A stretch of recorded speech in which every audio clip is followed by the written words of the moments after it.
Hello friends, मैं CA Purushottam Agarwal, costing subject का faculty, CA inter, CA final, CMA inter और CMA final. ये एक यूट्यूब वीडियो सीरीज है सीए इंटर के स्टूडेंट्स के लिए और सब्जेक्ट है आपका कॉस्ट एंड मैनेजमेंट अकाउंटिंग। इस यूट्यूब वीडियो सीरीज के अंदर हम नवंबर 19 में आए हुए क्वेश्चन पेपर को डिटेल में डिस्कस करेंगे, questions as well as solution. इसके अंदर आपके एक घंटे के लेक्चर डेली बेसिस पर यूट्यूब में डलेंगे। तो आपको करना क्या है, आपको बस अपना 1 घंटा निकालना है और उस 1 घंटे के अंदर इन वीडियोस को जस्ट देखना है। इसको देखने मात्र से आपको ये पता पड़ जाएगा कि एग्जाम के अंदर क्वेश्चन पेपर कैसे पढ़ना होता है, कैसे टाइम मैनेज करना होता है, कैसे आंसर लिखना होता है और कैसे हम पता लगाएं कि कौन से क्वेश्चन को पहले करना है, कौन से क्वेश्चन को बाद में करना है। और इसके अलावा बहुत सारी बातें आपको पता पड़ेंगी जिससे आपको एग्जाम में क्वेश्चन पेपर सॉल्व करते वक्त फायदा होगा। तो आपको जो पीडीएफ फाइल दिख रही है ये नवंबर 19 का क्वेश्चन पेपर है। नवंबर 19 में ये क्वेश्चन पेपर एग्जाम के अंदर आया था। आपको बता दूं कि कॉस्ट एंड मैनेजमेंट अकाउंटिंग के पेपर में 6 क्वेश्चन आते हैं, क्वेश्चन नंबर 1 से लेकर क्वेश्चन नंबर 6 तक। क्वेश्चन नंबर 1 तो कंपलसरी होता है और बाकी 5 क्वेश्चंस में से कोई 4 क्वेश्चन करने होते हैं। तो कुल मिलाकर बात यह है, क्वेश्चन नंबर 1 कंपलसरी है, बाकी 5 में से 4 करने हैं, यानी उन 5 में से कोई एक आपको छोड़ देना है। आपको कोई 4 करने हैं। एक क्वेश्चन 20 नंबर का होता है और एक क्वेश्चन में मल्टीपल पार्ट्स होते हैं। कई बार 4 होते हैं एबीसीडी, यानी 5 नंबर 5 नंबर 5 नंबर 5 नंबर, या फिर ए बी 10 नंबर, या फिर ए बी सी तो 5 5 10। तो डिपेंडिंग अपॉन कि एक क्वेश्चन के अंदर कितने पार्ट हैं, मल्टीपल क्वेश्चंस एक पार्ट में पूछे जाते हैं। अब इसमें होता क्या है कि जो नॉर्मली मार्क्स का क्वेश्चन होता है वो 5 नंबर का होता है या 10 नंबर का होता है, या तो 5 नंबर का होगा या फिर 10 नंबर का होगा। एग्जाम में 3 घंटे में आपको 100 नंबर का पेपर करना है। 3 घंटे का मतलब कितना हो गया, 180 मिनट। 180 मिनट में 100 नंबर का पेपर करना है, यानी 1 नंबर के पेपर को करने के लिए आईसीएआई आपको 1.80 मिनट देता है। इससे क्या बात समझ में आ गई? अगर क्वेश्चन 5 नंबर का है तो आपको 9 मिनट मिले हैं सॉल्व करने के लिए। क्वेश्चन 10 नंबर का है तो आपको 18 मिनट मिले हैं उस क्वेश्चन को सॉल्व करने के लिए। तो एग्जाम में कभी कोई क्वेश्चन ऐसा आ जाए जिसको देखकर आपके मन में डाउट हो रहा हो कि यार ये क्वेश्चन होगा कि नहीं होगा, होगा कि नहीं होगा, लेकिन आप ट्राई भी करना चाहते हो, तो यहां पर एक बात तो ध्यान रखिएगा कि इस प्रकार के क्वेश्चन को आखिरी में करना है। सबसे पहले उन क्वेश्चन को करना है जिस पर आप कॉन्फिडेंट हैं। इस क्वेश्चन को आखिरी में करना है और आखिरी में करने के साथ समय सीमा में करना है। अगर 10 नंबर का क्वेश्चन है, आप ट्राई करना चाहते हैं, आप क्वेश्चन को सॉल्व कर लेंगे, इस बात को लेकर कंफर्म नहीं है, तो 10 नंबर के इस क्वेश्चन को करने के लिए आपको 18 मिनट से ऊपर डिवोट नहीं करने हैं। अब ये 18 मिनट एग्जैक्ट नहीं होने चाहिए, मतलब ऐसा नहीं कि आप वॉच देखते रहें बार बार। एक मोटा मोटा आइडिया लगा लीजिए कि 15 से 20 मिनट के बीच में। अगर उस समय में ये क्वेश्चन हो जाता है अच्छी बात है, और अगर नहीं होता तो क्वेश्चन को छोड़ दो, अगले क्वेश्चन पर चले जाओ। तो यह है टाइम को मैनेज करने का तरीका। तो बहुत सारी बातें आपको सीखने को मिलेंगी। सबसे पहले पढ़ते हैं क्वेश्चन नंबर 1। अच्छा, एक और मिथ है, क्वेश्चन नंबर 1 होता है कंपलसरी। तो कुछ स्टूडेंट को ऐसा लगता है कि क्वेश्चन नंबर 1 उन्होंने अगर छोड़ दिया तो फेल हो जाएंगे, क्योंकि आईसीआई ने बोला था क्वेश्चन नंबर 1 कंपलसरी है, यानी इसे करना ही करना है। तो ये एक मिथ है, ऐसा नहीं है। ये एक गलत विचार है, ऐसा नहीं होता। क्वेश्चन नंबर 1 कंपलसरी है, इसका मतलब है क्वेश्चन नंबर 1 के बदले कोई और क्वेश्चन आप नहीं कर सकते। ये क्वेश्चन की कोई चॉइस क्वेश्चन अवेलेबल नहीं है, जबकि बाकी बचे 5 क्वेश्चन में से कोई 4 क्वेश्चन करने हैं, तो कोई भी एक क्वेश्चन आप छोड़ सकते हैं। तो क्वेश्चन नंबर 1 कंपलसरी है, बाकी 4 क्वेश्चन कर भी दिए तो क्या, क्वेश्चन नंबर 1 नहीं करा तो फेल हो जाएंगे, ये एक मिथ है, ये एक गलत धारणा है। क्वेश्चन नंबर 1 कंपलसरी है, इसका मतलब है इस क्वेश्चन में किसी और चॉइस क्वेश्चन की नहीं है, कोई और चॉइस आपको एज ए क्वेश्चन नहीं दी गई। अब बात करते हैं क्वेश्चन नंबर 1 की। नवंबर 19 में जो क्वेश्चन नंबर 1 आया उसके अंदर 4 पार्ट में क्वेश्चन पूछा गया, एबीसीडी, और हर पार्ट 5 नंबर का था। अच्छा, एग्जाम में 5 नंबर का क्वेश्चन आएगा और 10 नंबर का क्वेश्चन आएगा। आपको कोशिश करनी चाहिए कि आप अधिकतर 5 नंबर वाले क्वेश्चन को पहले अटेम्प्ट करें। क्यों? 5 नंबर वाले इन क्वेश्चन को करने में समय थोड़ा सा कम लगता है, और एग्जाम के अंदर अगर पॉसिबल हो तो थ्योरी वाला क्वेश्चन पहले कर लें। क्यों? 20 नंबर की थ्योरी आईसीआई पूछता ही पूछता है। अब 20 नंबर की थ्योरी करने के लिए आपको मिलते हैं 36 मिनट, 1 नंबर के 1.8 मिनट, तो 20 नंबर के 36 मिनट, यानी मोटा मोटा 35-36 मिनट मिल गए आपको। लेकिन अगर थ्योरी पर आपने कमांड बनाई हुई है, आपने थ्योरी के क्वेश्चंस को पहले से पढ़ा हुआ है, तो आपको उन थ्योरी के क्वेश्चन का रिप्लाई लिखने में 35 मिनट 36 मिनट नहीं लगने वाले। 20 से 25 मिनट के अंदर आप आसानी से उसका आंसर लिख दोगे, यानी आपने पहले ही क्वेश्चन के अंदर एग्जाम में 10 मिनट अपने बचा लिए। उसके बाद आपको करना चाहिए वो क्वेश्चन जहां पर सब पार्ट्स ज्यादा हैं, यानी 5-5 नंबर के क्वेश्चन पूछे गए हैं, 4-4 नंबर के क्वेश्चन पूछे गए हैं। ऐसा क्यों? क्योंकि छोटे छोटे क्वेश्चन को करने में समय कम लगता है, और समय कम लगने पर छोटे क्वेश्चन जब हो जाते हैं ना, तो आपका एक कॉन्फिडेंस बूस्ट हो जाता है एक मन में घबराहट होती है ना जो, वो खत्म हो जाती है। तो शुरुआत में अगर आपने 20 नंबर की थ्योरी कर ली और 20 नंबर को ऐसा क्वेश्चन कर लीजिए बहुत छोटे छोटे पार्ट्स में है, तो आपने 40 नंबर अपने कंफर्म कर लिए, 40 नंबर आपने अपने पक्के कर लिए। एक बार 40 नंबर जब आप पक्के कर लेते हो ना, तो उसके बाद जो कॉन्फिडेंस आपके मन में आता है, तो वो एक अलग कॉन्फिडेंस होता है, आपको डर कम लगेगा और आप कॉन्फिडेंटली आगे क्वेश्चन को कर पाएंगे। जल्दबाजी नहीं होगी आपके पास, आप आराम से समझकर तय सीमा के अंदर क्वेश्चन को सॉल्व करेंगे। तो ये कुछ बातें थी। सबसे पहले बात करते हैं क्वेश्चन नंबर 1 और 1 का पार्ट ए। देखिए, एग्जाम में क्वेश्चन को पढ़ने से पहले सबसे पहले पढ़नी चाहिए रिक्वायरमेंट। जैसे कि अक्सर बोलता हूं मैं, रिवर्स रीडिंग टेक्निक। सबसे पहले क्या पढ़ेंगे? क्वेश्चन की रिक्वायरमेंट। क्वेश्चन की रिक्वायरमेंट को पढ़ लेने के बाद हम सोचेंगे क्वेश्चन ने पूछा क्या है, और क्वेश्चन ने जो पूछा है उससे संबंधित इंफॉर्मेशन क्वेश्चन में कहां दी गई है उसको ढूंढेंगे, क्वेश्चन सॉल्व हो जाएगा। इससे एक और फायदा है रिवर्स रीडिंग टेक्निक से। मान लीजिए आपने कोई चैप्टर छोड़ा हुआ है, वो चैप्टर आपने नहीं किया, टाइम नहीं बचा आपके पास, या आपको क्वेश्चन डिफिकल्ट लगता है या वो चैप्टर डिफिकल्ट लगता है, तो ऐसे में क्या होगा ना, रिक्वायरमेंट को पढ़ लेने से आपको पहले ही पता पड़ जाएगा कि वो क्वेश्चन आप कॉन्फिडेंटली कर पाएंगे या फिर नहीं कर पाएंगे। अगर आपको लगता है कि नहीं कॉन्फिडेंटली तो मैं नहीं कर पाऊंगा, तो उस क्वेश्चन को ट्राई शुरू में नहीं करना है, पहले वो क्वेश्चन करने हैं जिन पर आप कॉन्फिडेंट हैं। सबसे पहले आपको उन चैप्टर्स के क्वेश्चन करने चाहिए जिन पर आप कॉन्फिडेंट हैं। जैसे मैं क्वेश्चन नंबर 1 का पार्ट ए पढ़ता हूं। Calculate economic order quantity and total annual inventory cost in respect of above raw material. तो देखो यहां से दो बातें मेरे सामने क्लियर हो गई। सबसे पहली बात तो मुझे यह पता पड़ गया कि यह क्वेश्चन मटेरियल कॉस्ट वाले चैप्टर से है। अगर आपने ये चैप्टर पढ़ा हुआ है और अगर आपने इकोनॉमिक ऑर्डर क्वांटिटी वाला कॉन्सेप्ट पढ़ा हुआ है, आपको फॉर्मूला याद है, तो आपका मन क्या बोलेगा, ये क्वेश्चन तो मेरा हो जाएगा। दूसरा क्या है, टोटल एनुअल इन्वेंट्री कॉस्ट निकालना है, तो ये भी उसी क्वेश्चन का पार्ट है, उसी चैप्टर में आता है ये टोटल एनुअल इन्वेंट्री कॉस्ट। तो आपको यहां से बात समझ में आ जाएगी कि यार क्वेश्चन नंबर 1A जो है ना, सिंपल क्वेश्चन है। अब पढ़ते हैं क्वेश्चन को। Sulekha limited produces 4000 litres of paint on a quarterly basis. हर क्वार्टर में 4000 लीटर बनाते हैं, प्रोड्यूस करते हैं। पूरे साल में कितना? 16000। Each litre require 2 kg of raw material. तो 16000 गुना 2 कितना हो गया? 32000। तो यहां से मुझे मालूम पड़ गया कि मेरा ए कितना है? 32000 kg। ए मतलब annual requirement of raw material 32000 kg है। The cost of placing 1 order of raw material is ₹40। यहां से मुझे पता पड़ गया ऑर्डरिंग कॉस्ट है 40 रुपए।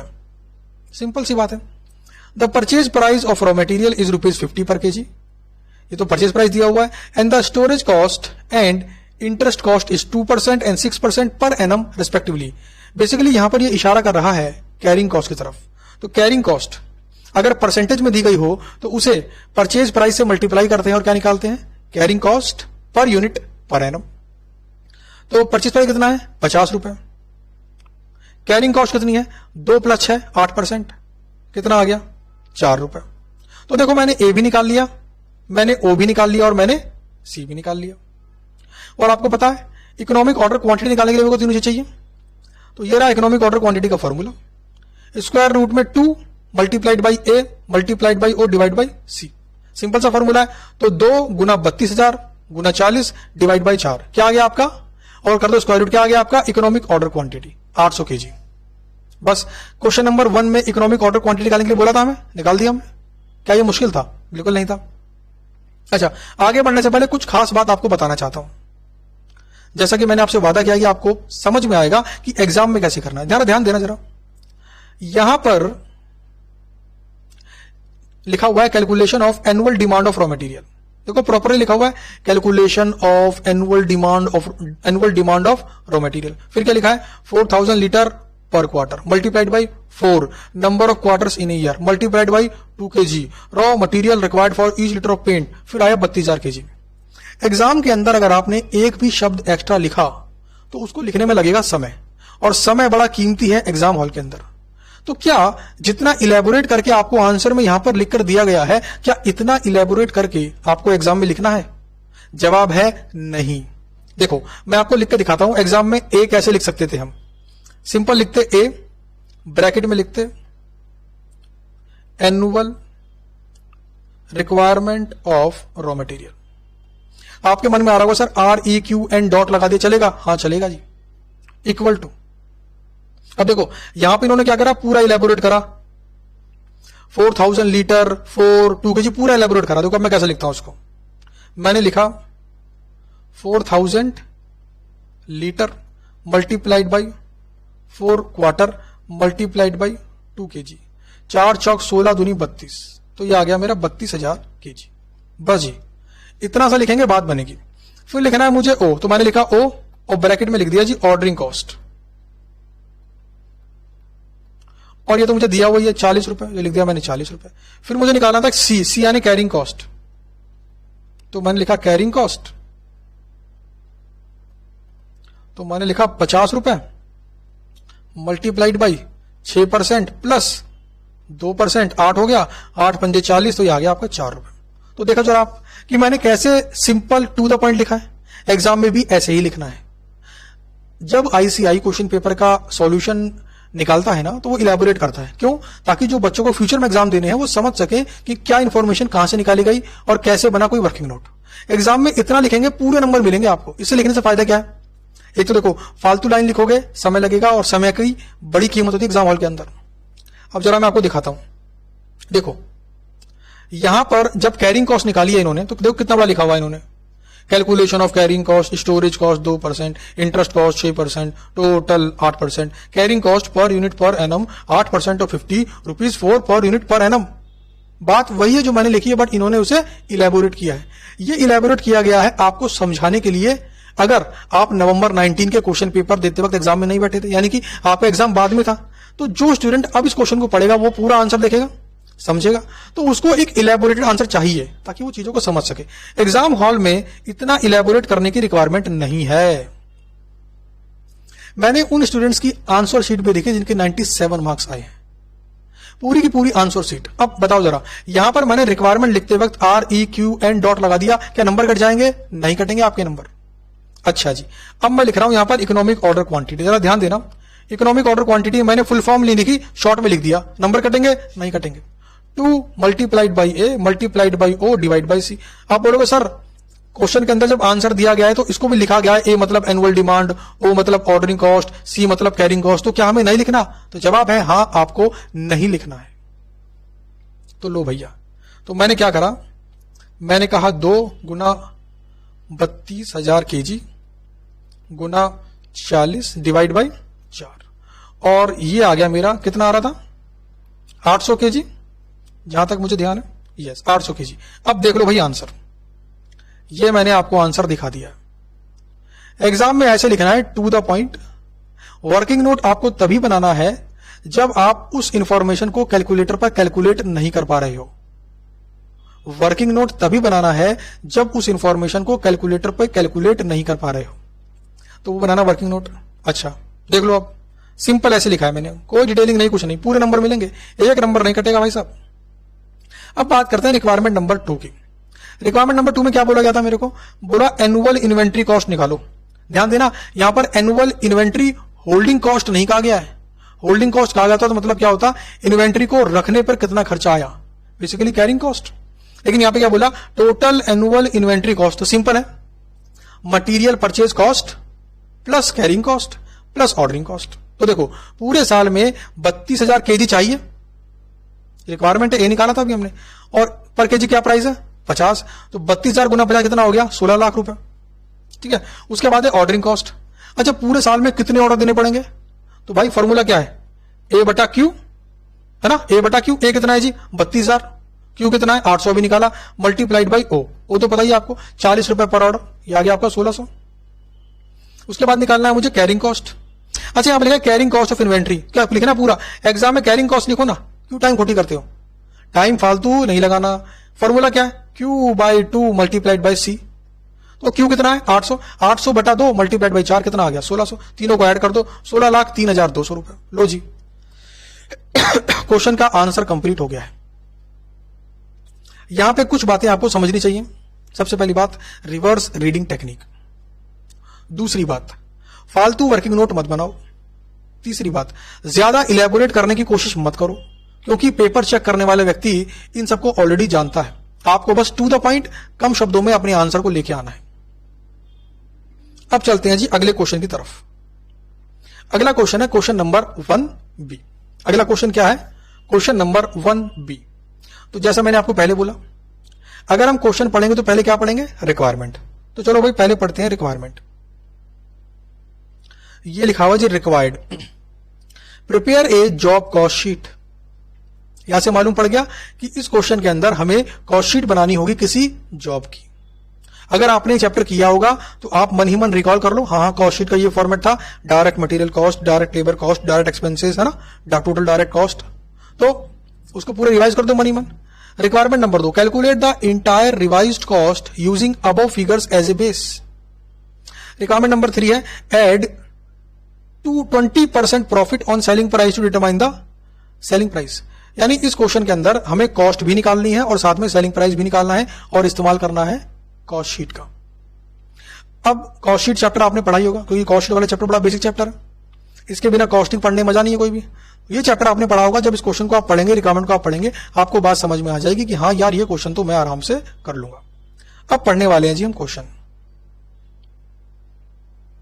The following data is presented by A supervisor of A factory for a job. यानी कोई ऑर्डर आया उनके पास, उस ऑर्डर से संबंधित डेटा दिया गया है हमारे को। सबसे पहले लिखा है डायरेक्ट मटेरियल, और ये रुपीज पर यूनिट, यहां का रुपीज पर यूनिट है भाई। ऊपर अगर रुपीज में दिया गया है तो सारी फिर किसमें हो गई? रुपीज हो गई ना। तो डायरेक्ट मटेरियल ये क्या हो गया फिर? आपका कॉस्ट। तो 120 रुपए का खर्चा होगा इसके ऊपर, क्वेश्चन में दिया गया। अच्छा, direct wages at the rate ₹4 per hour. क्या मतलब? वर्कर 1 घंटे काम करता है तो कंपनी 4 रुपए देती है। यहां पे 4 डिपार्टमेंट है, department A, B, C, D. Department A में काम कर रहा 4 घंटे, डिपार्टमेंट बी में काम होगा 7 घंटे, सी में काम होगा 2 घंटे और डी में काम होगा 2 घंटे। कुल मिलाकर 4 + 7 11, 2 13 और 2 15। 15 घंटे काम होगा, 1 घंटे के मिलते हैं 4 रुपए, 15 चौके हो गए 60 रुपए। ठीक है। चार्जेबल एक्सपेंसेस है आपके 20 रुपए, टोटल कर दो लग गए 200 रुपए। ये क्या है? आपकी डायरेक्ट कॉस्ट। तो ध्यान देना जरा, आपको डायरेक्ट कॉस्ट दी गई है ऊपर। क्या दी गई है? Direct cost. अच्छा, क्या डायरेक्ट कॉस्ट किसी भी जॉब की कॉस्ट होती है total cost? Answer is no. इसमें क्या ऐड करना बाकी है अभी? इनडायरेक्ट कॉस्ट, यानी कि ओवरहेड। अब पढ़ते हैं second table. Analysis of profit and loss account for the year ended 31 मार्च 2019। आपको 1 साल का प्रॉफिट एंड लॉस दिया गया है। राइट साइड में आ रही है सेल्स, कितनी? 4,30,000 रुपए की। मटेरियल कॉस्ट लगी है 2 लाख रुपए की। डायरेक्ट वेजेस डिपार्टमेंट ए में लगे 12,000 रुपए के, डिपार्टमेंट बी में 8,000 रुपए के, डिपार्टमेंट सी में 10,000 रुपए के और डिपार्टमेंट डी में 20,000 रुपए के। सबको ऐड कर दोगे तो ये आ गया आपका 50,000 रुपए। तो ये क्या है? आपकी डायरेक्ट लेबर कॉस्ट। उसके बाद है स्पेशल, ये आपकी डायरेक्ट लेबर कॉस्ट। उसके बाद है स्पेशल स्टोर आइटम्स, 6,000 रुपए यहां पे लग गए। फिर बात करते हैं ओवरहेड्स की। डिपार्टमेंट ए में खर्चा हुआ 12,000 रुपए का, बी में खर्चा हुआ 6,000 रुपए का, सी में खर्चा हुआ 9,000 रुपए का और डी में खर्चा हुआ 17,000 रुपए का। सबको अगर मैं ऐड कर दूं कितना हो टोटल? ये 44,000 रुपए। प्रॉफिट कितना आ गया आपका? Gross profit 1,30,000। Gross profit minus selling expenses 90,000 के आपका 40,000 का आ गया नेट प्रॉफिट। तो ये है वो प्रॉफिट एंड लॉस अकाउंट जो क्वेश्चन में दिया गया है। तो ये क्यों दिया गया है? क्योंकि ऊपर दिया गया आपको जॉब की डायरेक्ट कॉस्ट और जॉब की निकालनी है हमें टोटल कॉस्ट, क्योंकि हमें प्रॉफिट ऐड करके निकालना है सेलिंग प्राइस। कस्टमर से कितने पैसे मांगे हमें ये निकालना है। तो डायरेक्ट कॉस्ट हमें दी गई है ऊपर, इसमें क्या ऐड करना पड़ेगा हमें? Indirect cost. इनडायरेक्ट कॉस्ट मतलब ओवरहेड कॉस्ट। ओवरहेड कॉस्ट कहां से निकलेगी? ओवरहेड कॉस्ट यहां से निकलेगी। अब सवाल यह है कि यहां से ओवरहेड कॉस्ट कैसे निकलेगी? तो यहां से निकालेंगे हम ओवरहेड रिकवरी रेट। क्या निकालेंगे यहां से हम? Overhead recovery rate. और उन ओवरहेड रिकवरी रेट के बेस पर हम उस जॉब में लगने वाले ओवरहेड कॉस्ट को एस्टिमेट करेंगे। बात समझ में आती है? तो यहां पर क्वेश्चन हो गया जी खत्म। नीचे लिखा हुआ है it is also to be noted that average hourly rates for all the 4 departments are similar. कुल मिलाकर इस क्वेश्चन के अंदर सिंपल सी ट्रिक है कि हमें ओवरहेड रिकवरी रेट निकालना है, फैक्ट्री ओवरहेड का और सेलिंग ओवरहेड का, और इन दोनों ओवरहेड को जॉब की कॉस्ट में ऐड करना है, निकालना है टोटल कॉस्ट ऑफ जॉब, फिर उसमें ऐड करना है प्रॉफिट और निकाल देना है सेलिंग प्राइस। बात हमारी यहां पर खत्म हो जाएगी।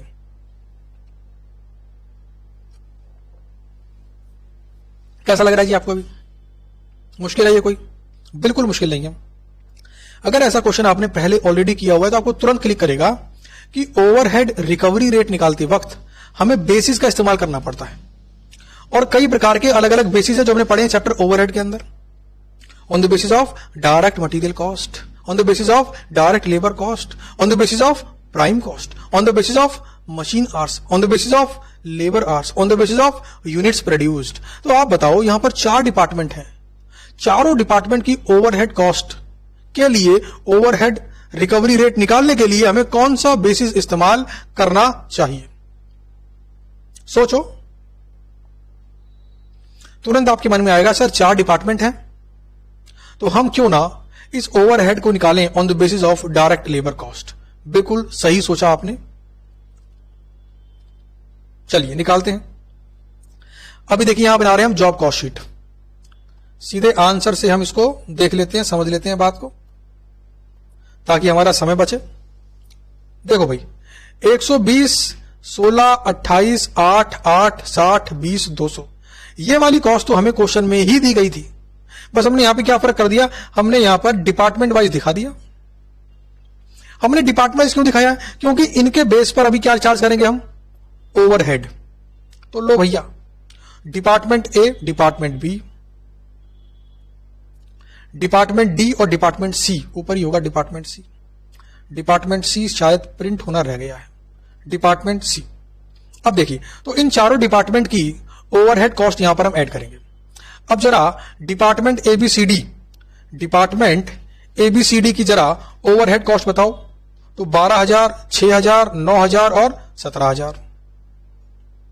तो भाई 12,000, 6,000, 9,000 और 17,000। अच्छा, डिवाइड बाई क्या करेंगे? Direct labour cost. तो भाई डायरेक्ट लेबर कॉस्ट कितनी है? 12, 8, 10 और 20। 12,000, 8,000, 10,000 और 20,000। अच्छा, मल्टीप्लाइड बाई 100 कर देंगे तो क्या आ जाएगा? Overhead recovery rate. सिंपल सी बात है। अच्छा, पहला डिपार्टमेंट की बात करते हैं। 12,000 डिवाइड बाई 12,000 गुना 100 कितना आ गया? 100%। 100% किसका? अब हमें क्या करना है, हमें इसी रिकवरी रेट का इस्तेमाल करना है और जॉब के लिए कॉस्ट शीट एस्टिमेट करनी है। सोचो जरा, डिपार्टमेंट ए की कितनी लेबर कॉस्ट है? 4 घंटे काम करता है और 1 घंटे के मिलते हैं 4 रुपए, यानी कि 16 रुपए। तो मल्टीप्लाइड बाई 16 कितना आ गया? 16 रुपए। यह बात आपको समझ में आती है ना? देखो, ओवरहेड रिकवरी रेट निकालने का फॉर्मूला है इस क्वेश्चन के लिए, overhead, factory overhead divide by direct labour cost multiplied by 100। हमने इसी फॉर्मूले का इस्तेमाल किया है यहां पर। तब यहां पर आएगा 75%, यहां पर आएगा 90%, ठीक है, और यहां पर आएगा आपका 85%।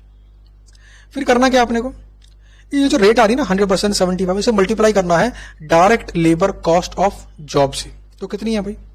16, 28, 8, 8। तो 16 से मल्टीप्लाई कर दिया, 28 से मल्टीप्लाई कर दिया, इसे 8 से कर देंगे तो ये आ जाएगा आपका 7.20, और इसे भी हमने 8 से कर दिया तो ये आ गया आपका 6.68। सारे जोड़ देंगे तो आपका आ जाएगा 51 रुपीज। ये क्या है? आपका फैक्ट्री ओवरहेड। तो 200 में 51 ऐड करेंगे, क्या आएगा? 251। ये क्या बन गया? आपका फैक्ट्री कॉस्ट, यानी वर्क्स कॉस्ट भी कहते हैं, फैक्ट्री कॉस्ट भी कहते हैं। अच्छा, अब क्या ऐड करना है मेरे को? अब मुझे ऐड करना है सेलिंग एक्सपेंसेस। क्यों भाई? सेलिंग वाले क्यों ऐड करने हैं मेरे को? क्योंकि क्वेश्चन के अंदर आपको सेलिंग एक्सपेंस भी दिया गया है। अच्छा, सेलिंग एक्सपेंस दिया गया आपको, सेलिंग एक्सपेंस को एलोकेट करने का बेस्ट तरीका क्या है? तो ये देखो कि कॉस्ट शीट के अंदर उसके पहले क्या आता है। तो सेलिंग एक्सपेंस से पहले क्या आ रहा है? वर्क्स कॉस्ट, यानी कि फैक्ट्री कॉस्ट। तो फैक्ट्री कॉस्ट की बेस पे निकालेंगे सेलिंग ओवरहेड की रिकवरी रेट। फॉर्मूला क्या होगा? Selling expenses divide by works cost multiplied by 100। ठीक है, 90,000 कहां से आया मेरा? तो 90,000 मेरा आया यहां से। ठीक है, अब मुझे निकालना है टोटल वर्क्स कॉस्ट पूरे साल की। कैसे निकालूं? 2 लाख जमा कर दो 50,000, जमा कर दो 6,000 और जमा कर दो 44,000। इन चारों फिगर को आप ऐड करोगे ना, जब 2 लाख, 250, 256 और 3, इन चारों फिगर आप ऐड करोगे तो क्या आ जाएगी आपकी 3 लाख, और 3 लाख रुपए क्या है आपकी वर्क्स कॉस्ट। तो भाई साहब 90,000 divide by 3 lakh multiplied by 100 कितना आ गया 30%। इसका मतलब है कि वर्क कॉस्ट का 30% क्या होता है सेलिंग एक्सपेंस। तो यहां पर वर्क कॉस्ट कितनी है 251, तो 251 को 30% से मल्टीप्लाई कर दो, क्या आ गया आपका selling expense for the job, और यह आ गया आपका टोटल कॉस्ट। सिंपल है। यहां तक कोई बात अगर समझ नहीं आई हो तो गौर फरमाओ, सोचो ऐसी कौन सी बात है जो मुश्किल थी। यहां पर कोई बात मुश्किल नहीं थी। अच्छा, कोई भी पॉइंट अगर आपको समझ नहीं आता इस वीडियो के अंदर, ये डाउट मन में आता है, तो नीचे कमेंट बॉक्स में ना कमेंट करो, तो उस डाउट को पढ़कर मैं रिप्लाई करने की पूरी कोशिश करूंगा। अच्छा, अब इसमें क्या ऐड करना है मुझे प्रॉफिट, ताकि मैं क्या निकाल पाऊं सेलिंग प्राइस। अच्छा ध्यान देना, क्वेश्चन के अंदर दिया हुआ मेरे को 20% प्रॉफिट ऑन सेलिंग प्राइस, यानी कि ये कंपनी सेलिंग प्राइस पर 20% प्रॉफिट कमाना चाहती है, और यहां पे क्या किया गया है 25% ऑफ कॉस्ट। तो देखो सेलिंग प्राइस निकालने के दो तरीके हैं। तरीका नंबर 1, जो प्रॉफिट आपको सेलिंग प्राइस पे दिया गया है उसे कॉस्ट पे कन्वर्ट कर लो। जैसे कि 20% प्रॉफिट का मतलब है 25% ऑन कॉस्ट। हालांकि ये मेथड कुछ स्टूडेंट को समझ में नहीं आता है, तो इसका एक सिंपल तरीका भी है। देखो टोटल कॉस्ट प्लस प्रॉफिट बराबर क्या होता है जी selling price per unit. Total cost तो मुझे मालूम है 326.30। अच्छा, इसने क्या बोला सेलिंग प्राइस का 30% क्या हो प्रॉफिट, तो इसको मैंने मान लिया x रुपीज, किसको सेलिंग प्राइस को। तो क्या होगा इस x का 30% नहीं है, इस x का 20% है प्रॉफिट।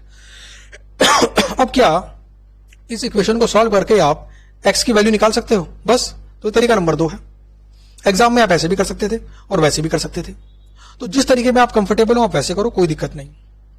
इसी के साथ क्वेश्चन नंबर 1 का बी पार्ट आपका यहां पर पूरा हो गया है।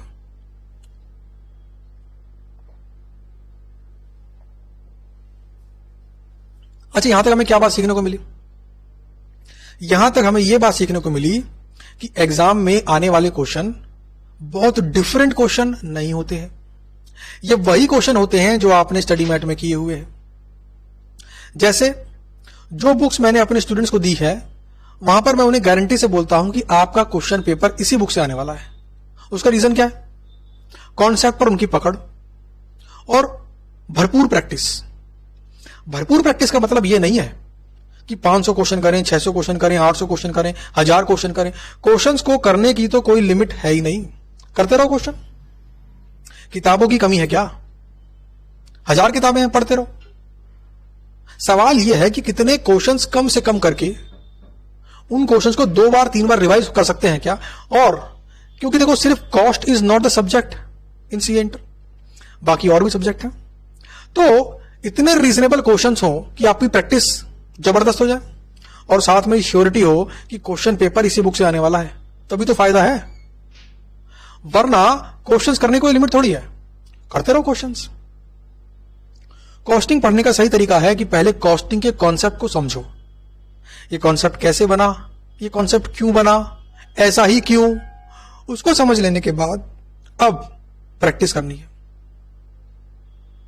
प्रैक्टिस करने के लिए जो हमारे रजिस्टर्ड स्टूडेंट हैं उनको तो बोलता हूं कि जो बुक्स मैंने आपको दी उसी से पढ़ो, किसी और बुक को रेफर नहीं करना। लेकिन अगर आपने खुद से पढ़ाई की है, खुद से सेल्फ स्टडी की है, तो आप स्टडी मैट देख लो, RTP, MTP, past year question paper देख लो। बस हाँ, एक बात ध्यान दे लेना कि जो क्वेश्चन का आंसर आप पढ़ रहे हो ना वो ठीक हो। कई बार क्या होता है कि बाई चांस कुछ जगह आंसर कुछ लिख दिया आईसीआई ने, हालांकि बाद में उसने क्लैरिफाई कर दिया, बता दिया कि हाँ पर्टिकुलर क्वेश्चन के अंदर आंसर में मिस्टेक है या पर्टिकुलर क्वेश्चन के अंदर आंसर में इंप्रूवमेंट की जानी चाहिए। लेकिन स्टूडेंट ने अगर उस नोटिफिकेशन को नहीं देखा तो वो गलत आंसर को पढ़ के जा सकता है, ये एक हल्का सा रिस्क है। हालांकि आईसीएआई अपने स्टडी मैट को 1 साल, 1.5 साल, 2 साल में चेंज करता रहता है, बट बस वो चीज आप ध्यान दे लो, वरना आईसीएआई का study mat, RTP, MTP, past year question sufficient है अगर आपको कॉन्सेप्ट समझ में आ गया है तो क्वेश्चन नंबर 1 का बी पार्ट हमने आराम से कर लिया। अब चलते हैं सी पार्ट की तरफ। अच्छा, एक खास बात और दिखा दूं आपको। यहां पे लिखा है customer details, date of commencement, job number, date of completion. क्या यह लिखने की रिक्वायरमेंट है? नहीं है। यहां क्यों लिखा गया है? आपको समझाने के लिए कि जब किसी भी जॉब की कॉस्ट शीट बनती है ना, तो एक बड़ी कंपनी के अंदर मल्टीपल जॉब्स होती हैं। जॉब्स मतलब सिंपल लैंग्वेज में ऑर्डर। अरे भाई ऑर्डर आ गया, order number 1, order number 2, order number 3, order number 4। तो कंपनी हर ऑर्डर को अलग से आइडेंटिफाई करने के लिए उसे ऑर्डर नंबर देती है, इसे बोलते हैं जॉब नंबर। तो जब भी कोई कॉस्ट शीट बनती है, जॉब कॉस्ट शीट, तो वहां पे लिखते हैं कि ऑर्डर नंबर 101 के लिए कस्टमर का डिटेल, उसका नाम, एड्रेस, मोबाइल नंबर। यहां पर डेट ऑफ कमेंसमेंट, किस दिन उस ऑर्डर को बनाने के लिए काम चालू किया, एंड डेट ऑफ कंप्लीशन, किस दिन ऑर्डर बना के पूरा कर दिया कि लो कस्टमर साहब चलते बनो। तो ये है उस पर्पस के लिए। एग्जाम में इन चारों पॉइंट को लिखने की रिक्वायरमेंट नहीं है। यहां पे क्यों लिखा है? क्योंकि आपको आईसीआई दिखाना चाहता है, सारी इंफॉर्मेशन इलेबोरेट करना चाहता है, हर इंफॉर्मेशन। अब बात करते हैं जी क्वेश्चन नंबर 1 पार्ट सी। सबसे पहले क्या पढ़ेंगे हम? रिक्वायरमेंट। भाई साहब यहां पे 2 रिक्वायरमेंट है। Requirement number 1, apportion joint cost on the basis of physical quantity of each product and contribution margin method. Requirement number 2 है डिटरमाइन प्रॉफिट और loss under both the methods. यहां पर जॉइंट कॉस्ट शब्द लिखा होने से आपको यह बात समझ में आ गई होगी कि भाई ये जॉइंट एंड बाई प्रोडक्ट वाले चैप्टर से है। और वहां पे हमने क्या सीखा है?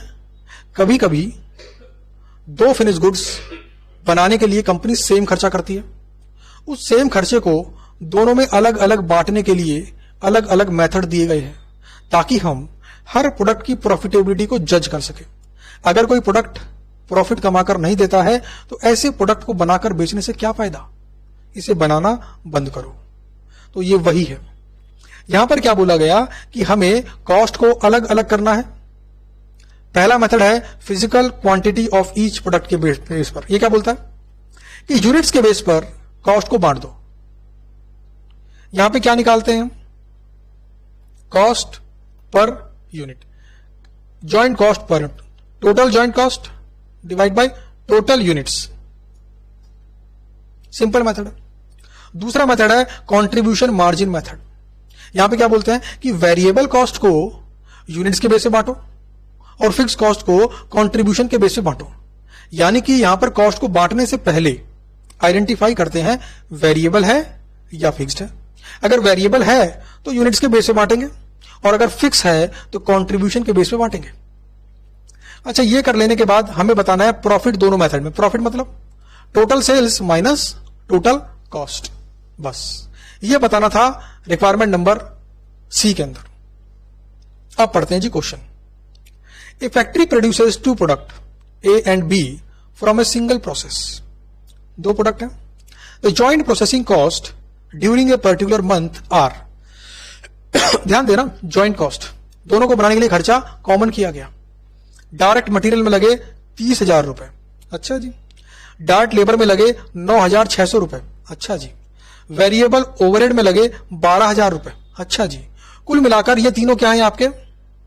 Variable cost. क्यों मैंने ऐसा बोला? जब तक क्वेश्चन में ये कुछ ना बताया जाए तब तक हम डायरेक्ट मटेरियल को और डायरेक्ट लेबर को वेरिएबल कॉस्ट मानते हैं। तो कुल मिलाकर 30,000 प्लस 9,600 प्लस 12,000, ये क्या है आपकी? Variable cost. और ये है आपका फिक्स कॉस्ट कितना? 32,000। अच्छा, मेथड नंबर 1 की अगर बात करूं तो यहां पर क्या हम वेरिएबल फिक्स में अलग अलग करते हैं क्या? नहीं जी नहीं। टोटल जॉइंट कॉस्ट बताओ जी हमारे को, तो उसके बेस पे करेंगे हम। अच्छा, क्वेश्चन में फर्दर दिया हुआ है सेल करी ए की 100 यूनिट 600 रुपए पर यूनिट के हिसाब से। 600 रुपए क्या है? Selling price per unit. B की सेल करी 120 यूनिट 200 रुपए पर यूनिट के हिसाब से। 200 रुपए क्या है? बी का सेलिंग प्राइस पर यूनिट। तो कुल मिलाकर बात यह है कि ए की बेची है 100 यूनिट और बी की बेची है 120 यूनिट। अब सवाल आपके मन में यह आना चाहिए कि भाई बेची कितनी है वो तो बताया है, बनाई कितनी है? भाई साहब खर्चा तो बनाई हुई के लिए होता है ना। कई बार क्लोजिंग स्टॉक के रूप में कुछ यूनिट्स बच भी सकती है। ऐसी कोई भी जानकारी इस क्वेश्चन में नहीं दी गई। ऐसे में क्या करना है हमें एज्यूम करना है जब क्वेश्चन साइलेंट हो तो हम क्या करते हैं, एज्यूम करते हैं। भाई क्या करें, हम पे ऑप्शन नहीं है।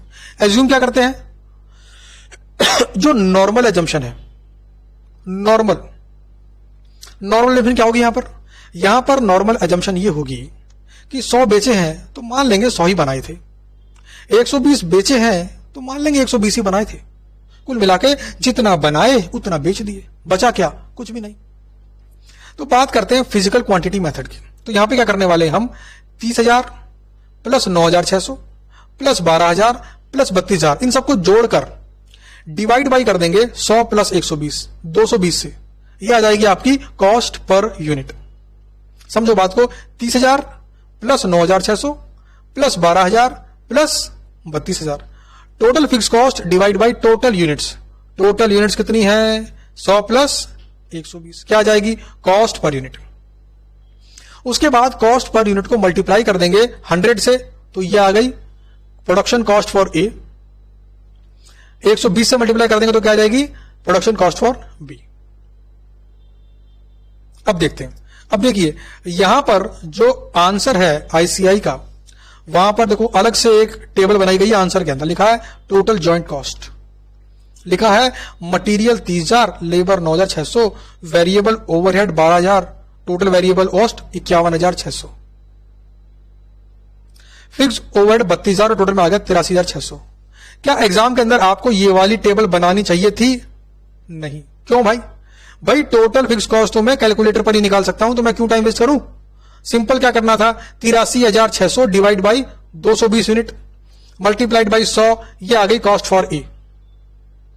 Cost per unit multiplied by number of units produced. 83,600 divide by 100 plus 120 multiplied by 120 unit, यह क्या आ गई, कॉस्ट फॉर बी। बस काम खत्म। यह था फिजिकल मेथड। ये ऊपर वाली टेबल हम एग्जाम में नहीं बनाते, हम अपना समय वेस्ट नहीं करते। अब बात करते हैं रिक्वायरमेंट नंबर 2 की।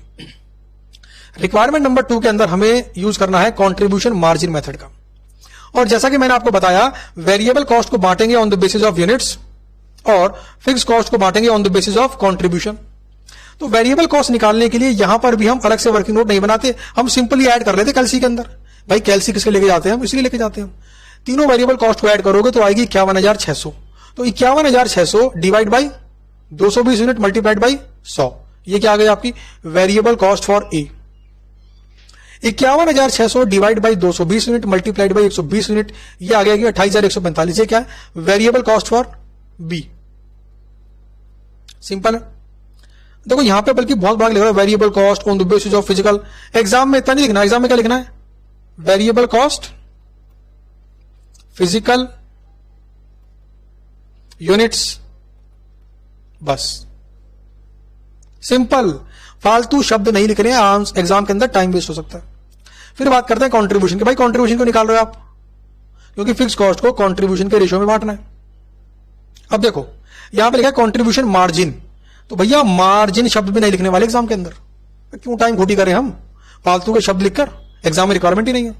हमें निकालना है कंट्रीब्यूशन। कैसे निकालेंगे, total sales minus total variable cost. तो 100 unit multiplied by 600 per unit, क्या आ गया आपका 60,000 रुपए, क्या है आपका सेल्स। अच्छा वेरिएबल कॉस्ट तो ये निकाली भी आपने, तो सेल्स माइनस वेरिएबल कॉस्ट क्या आ गया आपका कंट्रीब्यूशन। कोई दिक्कत? ऐसी बात करते हैं बी की। 120 यूनिट और पर यूनिट सेलिंग प्राइस कितना है 200 रुपए, तो 200 गुना 120 कितना हो गया 24,000। माइनस करेंगे वेरिएबल कॉस्ट 28,145, कितना आ गया, नेगेटिव आ गया 4,145 रुपए। ध्यान देना जरा, कंट्रीब्यूशन नेगेटिव आ गया है, पता पड़ गया है। प्रोडक्ट भी प्रॉफिट नहीं, लॉस कमा के दे रहा है। और लॉस कमाने वाले प्रोडक्ट को ना कंपनी को बाहर भगा देना चाहिए। भाई 4 प्रोडक्ट कंपनी बेचती है, एक लॉस कमा के दे रहा है। अरे वो बेटा किस काम का जो नुकसान करे, समझाने के लिए बोला है सिर्फ, ज्यादा भावुक मत हो जाना कि वो बेटा किस काम का जो नुकसान दे। वैसे ही वो प्रोडक्ट किस काम का जो नुकसान दे रहा, कोई फायदा नहीं है। तो अब हमें क्या करना है, फिक्स कॉस्ट को बांटना है जी। फिक्स कॉस्ट कितनी, टोटल में कितनी है 32,000। कहां दिया हुआ है, क्वेश्चन में दिया हुआ है। एक मिनट जरा पानी पी लेता हूं यार।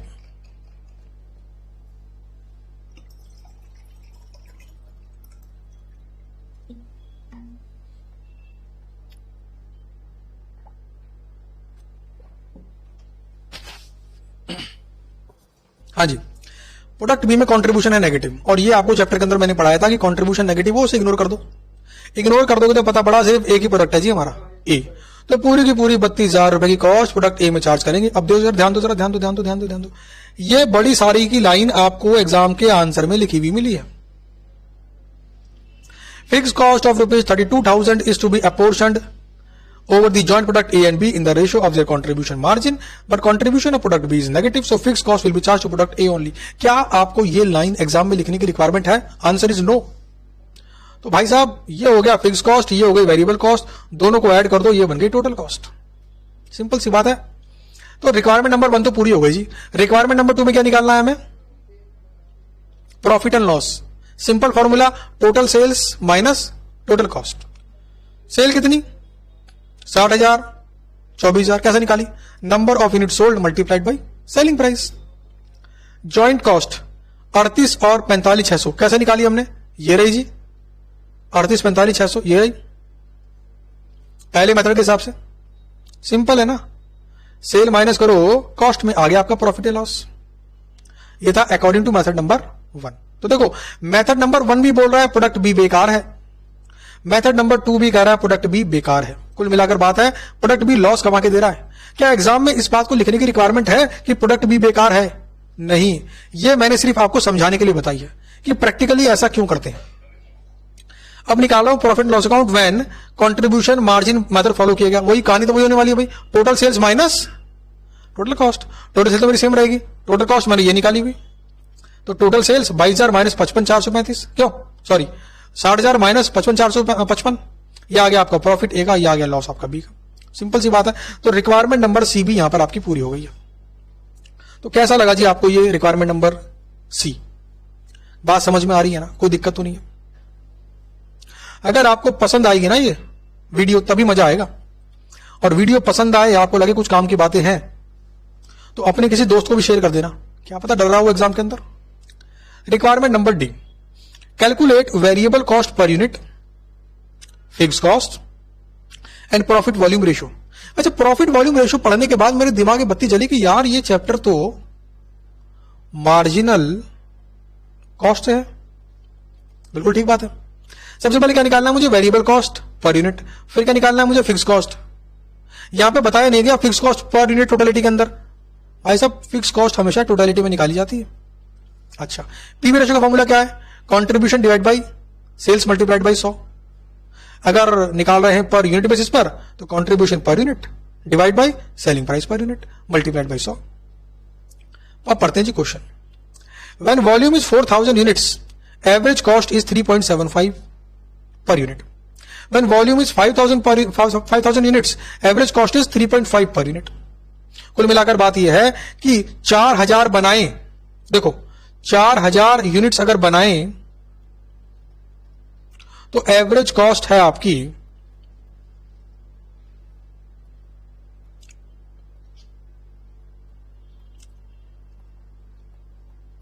3.75 रुपए, और अगर 5,000 बनाएं तो आपकी एवरेज कॉस्ट है 3.50 रुपए। तो क्या आप टोटल कॉस्ट निकाल सकते हो? बड़ा सिंपल है, 4,000 गुना 3.75, ये आ गई आपकी टोटल कॉस्ट।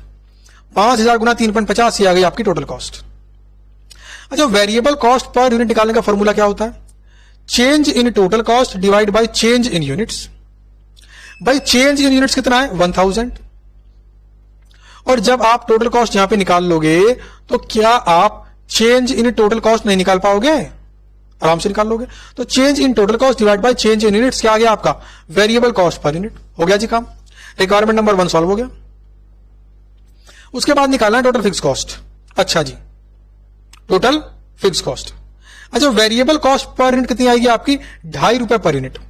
अच्छा, अब निकालना है फिक्स कॉस्ट। तो मेरी वेरिएबल कॉस्ट पर यूनिट है 2.5 रुपए। ये तो दोनों में सेम होगी ना मेरी? हाँ जी सेम होगी। अच्छा ध्यान दो जरा। अब मुझे निकालना है टोटल फिक्स कॉस्ट। भाई 3.75 मेरी क्या है? एवरेज कॉस्ट, या फिर कह लूं टोटल कॉस्ट पर यूनिट। अगर टोटल कॉस्ट पर यूनिट से मैं वेरिएबल कॉस्ट पर यूनिट घटा देता हूं तो क्या बचेगा? Fix cost per unit. तो घटाओ जरा, 3.75 माइनस 2.50 कितना बचेगा? ₹1.25। 1.25 तो 1.25 को मल्टीप्लाई कर दो यूनिट्स से। कितने यूनिट्स हैं? 4000। तो कितना आ गया आपका? 5000 रुपए आ गई आपकी फिक्स कॉस्ट। आपके मन में सवाल आ रहा होगा कि सर आपने निकाला 4000 यूनिट्स के बेसिस पर फिक्स कॉस्ट 5000 आ रही है, अगर मैं 5000 यूनिट्स के बेस पे निकालूंगा तो भी क्या सेम आएगी? हां, तब भी सेम आएगी। देखो जरा, 3.5 रुपए क्या है मेरा total cost per unit. 3.5 minus 2.5 कितना बच गया? 1 रुपए। 1 रुपए क्या है मेरा फिक्स कॉस्ट पर यूनिट। तो 1 रुपए मल्टीप्लाइड बाई कितना? 5000 यूनिट्स। तो कितना आ गया आपका? 5000 रुपया। तो भाई साहब चाहे आप 4000 लेवल का इस्तेमाल करके निकालो, चाहे आप 5000 यूनिट्स का लेवल का इस्तेमाल करके निकालो, आपकी फिक्स कॉस्ट वाला आंसर सेम आने वाला है। सर एग्जाम में किससे निकालना था? किसी भी एक से, किसी भी एक से। अच्छा जी, अगला निकालना है आपको प्रॉफिट वॉल्यूम रेशो। क्या निकालना है? Profit volume ratio. क्वेश्चन में दिया गया आपको ब्रेक इवन पॉइंट है 6000 यूनिट्स। अच्छा, प्रॉफिट वॉल्यूम रेशो क्या होता है जी? फॉर्मूला क्या होता है प्रॉफिट वॉल्यूम रेशो का? तो बड़ा सिंपल है sir, contribution per unit divide by selling price per unit multiplied by 100। Question में दिया हुआ है आपको ब्रेक इवन पॉइंट्स यूनिट्स में। इसको निकालने का फॉर्मूला क्या होता है? Total fix cost divide by contribution per unit. अच्छा, कितना दिया हुआ है ब्रेक इवन पॉइंट? यह दिया हुआ है आपको 6000 यूनिट्स। कितना? 6000। टोटल फिक्स कॉस्ट, हां सर दी तो नहीं है बट हमने निकाल ली है। कितनी? 5000। तो क्या आप कंट्रीब्यूशन पर यूनिट निकाल पाओगे? बिल्कुल निकाल पाओगे जी। तो यहां से आपका आ जाएगा कंट्रीब्यूशन पर यूनिट, यानी ऊपर वाला हिस्सा आ गया। अब बात करते हैं सेलिंग प्राइस पर यूनिट की। Contribution per unit, contribution per unit बराबर क्या होता है? Selling price per unit minus variable cost per unit. अच्छा, वेरिएबल कॉस्ट तो निकाली थी हमने 2.5 रुपए, और कंट्रीब्यूशन पर यूनिट यहां पे निकाला ही होगा हमने, तो ये भी निकाल लिया हमने। तो कुल मिला के बचा क्या हमारा? Selling price per unit. तो इस फॉर्मूले का इस्तेमाल करके ये भी निकल आएगी आपकी। तो आपकी कंट्रीब्यूशन पर यूनिट भी आ गई और आपकी सेलिंग प्राइस पर यूनिट भी आ गई, और आपका पीवी रेशियो निकल के आ जाएगा। सिंपल है। कोई और रिक्वायरमेंट है इस क्वेश्चन में? कोई रिक्वायरमेंट नहीं है जी। तो इसी के साथ क्वेश्चन नंबर 1D यानी डी पार्ट की रिक्वायरमेंट भी आपकी यहां पर फुलफिल हो गई। हमने पूरा डिस्कस कर लिया है इसको। तो आपको बताऊं, क्वेश्चन नंबर 1 तो आपका यहां पर हो गया जी खत्म। इसके बाद बात करेंगे क्वेश्चन नंबर 2 की। कब? अगले लेक्चर के अंदर। ये बात करेंगे हम नेक्स्ट लेक्चर के अंदर। एक लेक्चर में 1 घंटे में जितने क्वेश्चन हो पाएंगे उतने क्वेश्चन करेंगे, बाकी क्वेश्चन करेंगे अगले लेक्चर के अंदर। उम्मीद करता हूं कि आपको यह वीडियो समझ में आई होगी। आपको यह समझ में आया होगा एग्जाम में लिखना कितना होता है। एग्जाम में फालतू लिखोगे समय खराब हो सकता है, फालतू लिखने का कोई फायदा नहीं है। तो इस वीडियो को आप उस वक्त देखें जिस टाइम पर आप अपनी बाकी एनर्जी बाकी सब्जेक्ट में लगा चुके हो। आपका ये टाइम रेस्ट वाला टाइम हो या लेस प्रोडक्टिव टाइम हो, ताकि उस लेस प्रोडक्टिव टाइम को आप प्रोडक्टिव टाइम में कन्वर्ट कर सके। ये एक एफर्ट था जो मैंने आपके लिए स्पेशल किया ताकि आपको एग्जाम में दिक्कत ना हो। उम्मीद करता हूं आपको ये वीडियो अच्छी लगी होगी। वीडियो अच्छी लगी है तो वीडियो को लाइक करें, नीचे कमेंट करके बताएं कि वीडियो में कोई डाउट था तो वो डाउट पूछें, वीडियो कैसी लगी कमेंट करके बताएं, और साथ में ये वीडियो अपने उन दोस्तों को जरूर शेयर करें जो एग्जाम से डर रहे हैं, जो एग्जाम में घबराते हैं कॉस्टिंग सब्जेक्ट से। चलिए मिलते हैं आपसे अपनी अगली वीडियो के अंदर। Thank you.